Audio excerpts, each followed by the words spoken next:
Bonjour à tous. Nous pouvons prendre un instant ce matin pour lire tous ensemble un passage du livre du ciel de Luisa Picaretta. Au nom du Père qui m'a créé, du Fils qui m'a sauvé et du Saint-Esprit qui me sanctifie. Amen. Jésus, je me plonge en toi, dans ta divine volonté, et je te demande de me remplir, mais intégralement, de ta présence, de ta lumière, de ton Esprit Saint. Vraiment, Jésus, je veux faire un avec toi, je veux que mon âme soit identifiée en toi, qu'elle soit consumée en toi. Je voudrais vraiment que mon âme puisse être un tabernacle d'amour, de consolation, un réconfort pour toi, Seigneur, que tu puisses y trouver ton refuge. Alors utilise ma vie et ma volonté pour te servir. Je te donne tout ce matin, Jésus. Et viens vraiment, te servir de toute mon humanité pour que tu puisses te glorifier. Jésus, je te demande également de venir dans ce moment méditer ce moment à travers ma bouche, disposer mon intelligence, disposer mon cœur pour que je puisse recevoir tous les fruits de ce passage que tu nous donnes comme un précieux trésor. Tu voudrais que chacun des mots opère des conversions. Vraiment, ce sont tes mots, tu les as bénis. Ce sont tes écrits. Tu l'as dit à Louisa, ces écrits sont une partie de moi-même et ils donneront de la lumière. Passage après passage, ils amèneront plus de lumière et des portes vont s'ouvrir. Vous voyez, à partir du moment où on lit, Jésus ne fait pas qu'enseigner, il donne. Tout ce que nous lisons, Jésus nous le donne. Donc c'est vraiment incroyable et c'est important de garder cette régularité dans la lecture des livres du ciel. Parce qu'au plus nous allons acquérir des connaissances, au plus nous allons désirer la vie dans la divine volonté. Et Jésus va pouvoir vraiment travailler notre âme. Nous allons gagner en constance et en fidélité dans notre demande, dans nos prières. Et vraiment nous allons désirer plus que notre vie, recevoir ce prodige des prodiges, la vie dans la divine volonté. Alors Jésus, maintenant, je te demande de venir méditer à travers ma bouche ce passage. Il s'agit du passage du 12 août 1915. Alors je passe un peu le début. En fait, Jésus explique à Louisa que pour lui, une âme est tellement précieuse, est tellement belle, il aime tellement les âmes, qu'il est prêt à tout pour les sauver. Et donc il va essayer tous les stratagèmes d'amour possibles et imaginables. Il est là à côté, il se prend les coups, les clous, chacun de nos refus quand nous ne voulons pas nous unir à sa divine volonté. Et il reste, il continue à nous envoyer des inspirations pour que nous changions, que nous nous convertissions. Il a tout essayé, toutes les apparitions de sa maman qui continuent. Marie apparaît tout le temps, tous les jours, partout dans le monde. Elle demande, mais convertissez-vous à mon fils, revenez, priez le rosaire, vraiment nous avons besoin de votre retour. Voyez, Jésus apparaît également, les archanges qui demandent un retour vers Jésus, les statues qui pleurent des larmes de sang. Jésus a tout essayé, il essaie tout. Non seulement il a donné sa vie pour chacun de nous, tout son sang pour nous laver, nous nettoyer, tout refaire, il nous offre une vie toute divinisée si nous l'acceptons, mais il voit encore que beaucoup d'âmes continuent à se perdre. Ils ne veulent pas de son amour, ne veulent pas du salut que Jésus nous a obtenu et courent à leur perdition. Et Jésus en souffre puisque nous sommes tous reliés à son cœur par des filaments d'or. Quand nous ne voulons pas de l'amour de Jésus et que nous nous en allons, nous déchirons une partie de son cœur, nous le blessons. Et Jésus souffre tout. Il va même souffrir les tourments qu'on aura à souffrir si nous sommes damnés. Il va souffrir même notre mort naturelle. Donc Jésus ressent tout. Et donc il va essayer pour une énième fois de nous ramener à lui, de sauver notre âme. Et il dit, parfois, je suis obligé d'autoriser dans la vie des personnes des obstacles, des souffrances. Parfois les souffrances de la chair ramènent l'âme à moi. Vraiment quand nous sommes blessés ou que nous sommes amoindris dans nos conditions physiques, malades, dans ces moments-là, très souvent les personnes se mettent à genoux et commencent à demander à Jésus de l'aide. Et donc pour Jésus, il souffre, il ne veut pas que nous souffrions parce que vraiment il nous aime infiniment, mais il voit en premier le salut de notre âme. Parce qu'une éternité en enfer, personne n'en veut. Et donc il nous appelle à réparer pour nos frères et sœurs, à vraiment offrir des pardons, des réparations, des prières, des remerciements au nom de tous dans sa divine volonté. Mais il dit que parfois, eh bien, il est contraint pour essayer eh bien, que les cœurs s'ouvrent un petit peu, parce qu'il ne peut rien donner si les cœurs sont fermés et que pour lui, c'est impossible de déposer ses grâces et ses cadeaux, ses bénédictions. Eh bien, parfois, il autorise dans la vie de certaines personnes eh bien, d'être touchés dans leur chair pour qu'ils puissent revenir et être sauvés. En disant cela, il pleurait. Ma fille, tout se trouvera dans l'union de nos volontés. Ta volonté s'unira à ma volonté, et nous implorerons pour qu'il y ait suffisamment de grâce pour le salut des âmes. Donc Jésus, eh bien, dit à Louisa, montre l'importance de l'union de nos volontés propres à celle de Jésus. Il faut que nos volontés puissent être complètement unies, puissent être immergées dans la divine volonté de Jésus, que nos volontés puissent complètement s'éteindre au profit de la divine volonté, que nos cœurs puissent battre à l'unisson. Nous l'avons vu dans le passage d'hier, que quand nous nous plongeons dans la divine volonté, que nous nous abandonnons complètement entre les mains de Jésus, que nous lui faisons confiance, que nous lui demandons de venir vivre tout à travers notre humanité, eh bien, à ce moment-là, eh bien, notre cœur est enfoui dans le cœur de Jésus. Et c'est à partir de ce battement de cœur unique, le battement de cœur de Jésus, eh bien, que les âmes vont être sauvées, que les prières, les supplications qui deviennent divines, parce que faites par Jésus, eh bien, vont avoir un impact sur beaucoup d'âmes, et que Jésus va attribuer, eh bien, à toutes les âmes abandonnées à lui, qui ont donné, eh bien, leur humanité à Jésus pour qu'il puisse agir. Il va attribuer à ces âmes tous les mérites du salut, et bien des âmes sauvées. Mais il dit vraiment, nous devons implorer ensemble, unis-toi à moi et donne-moi ton cœur pour que je puisse bien donner vie au mien à travers ton cœur, que je puisse agir à travers ton cœur et sauver plus d'âmes. Unis tes supplications aux miennes, unis tes prières aux miennes, unis tes souffrances aux miennes, et tous les fruits de mes prières, de mes supplications, de mes souffrances, de mon sang vont pouvoir être distribués vraiment partout pour des conversions, des retours à moi, je vais pouvoir sauver des âmes, mais par milliers. Vraiment, il va y avoir, donc comme il dit, des grâces vraiment en abondance, des torrents de grâce et de salut, pour le salut des âmes. Ton amour s'unira au mien, tes désirs et tes battements de cœur s'uniront au mien. Nous réclamerons des âmes par un seul battement de cœur éternel. Il se formera ainsi un filet autour de toi et moi, dans lequel nous serons comme tissés.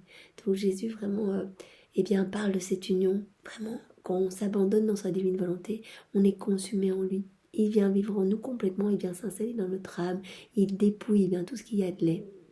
Il nettoie, il purifie, il vient avec le Père, le Saint-Esprit, il agit à partir de notre âme, bien de la même façon que s'il agissait à partir du ciel, et il tisse un filet de lumière autour de notre âme unie à celle, à la sienne en fait.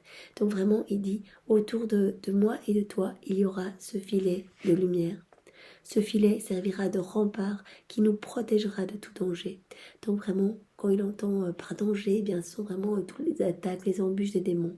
Nous avions vu bien dans un autre passage que les démons ne pouvaient pas rentrer là où il y avait la lumière de Dieu. Ils ont peur de la lumière de Dieu. Ils aiment les ténèbres, ils aiment les péchés, la noirceur.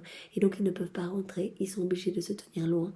Et donc non seulement Jésus opère de l'intérieur, eh bien ce magnifique nettoyage de notre cœur, ce nettoyage qui va permettre à toute sa lumière de venir se diffuser à travers nos mains, nos pieds, nos regards sur tous les hommes autour de nous.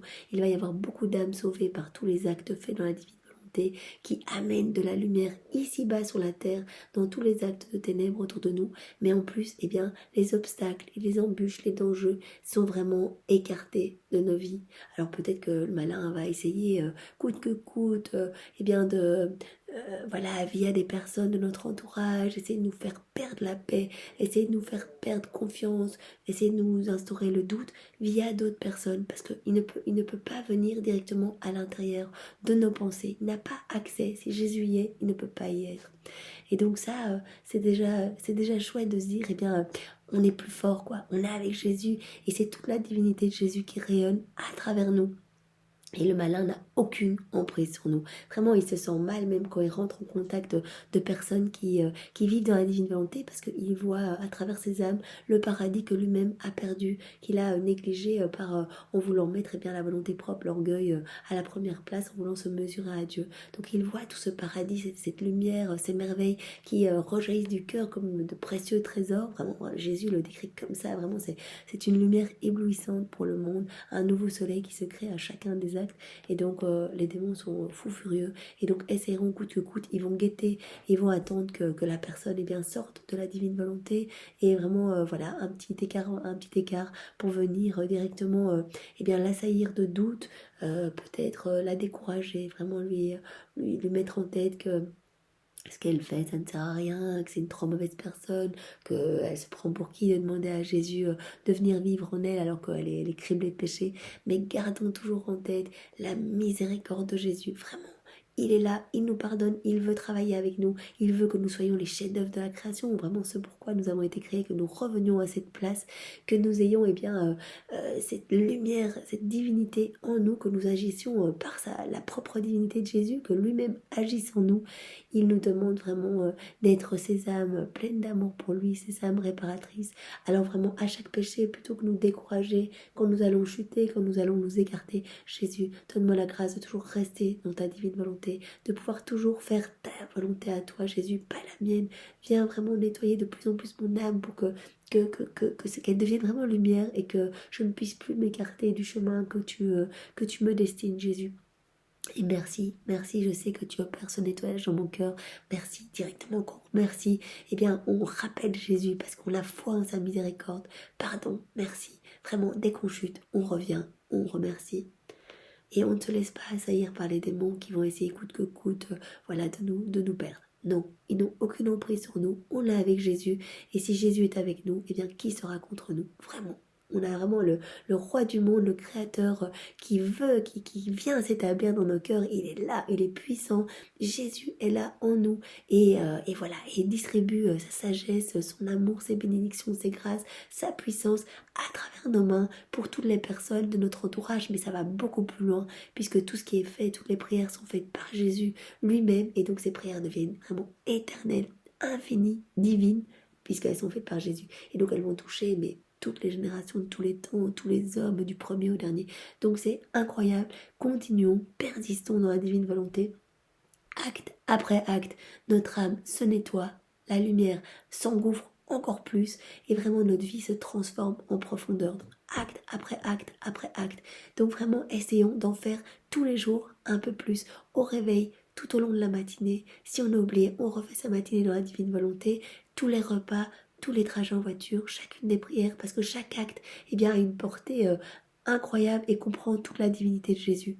Même un acte qui paraît vraiment voilà, anodin, Jésus, eh bien, je me mouche, je suis malade, je me mouche dans ta divine volonté. Eh bien, Jésus, voilà, je veux que aucun de mes actes ne soit perdu, que aucun de mes actes ne soit imprégné de ma volonté à moi. Je veux que tout porte l'empreinte de ta divinité parce que je veux vraiment, eh bien, que ta lumière rejaillisse partout dans ce monde et je veux vraiment que tu prennes de plus en plus de place dans ce monde, que ta lumière, mais éclipse tout ce qu'il y a de noir et de mauvais et que l'avènement de ton royaume eh bien, arrive plus vite.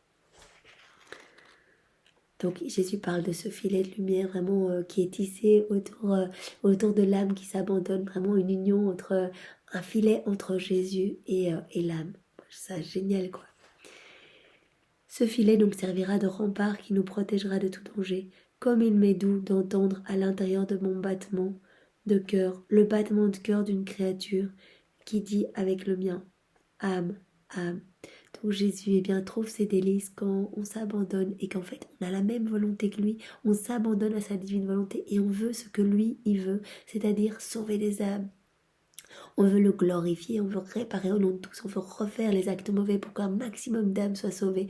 On veut faire plein d'actes pour qu'il y ait des répercussions, des bénédictions et des conversions qui soient eh bien, distribuées partout par le biais de nos actes dans la divine volonté. Donc Jésus vraiment est heureux quand il entend dans son battement de cœur le petit battement de cœur de la créature toute humaine, faite de chair, remplie de péché et de faiblesse.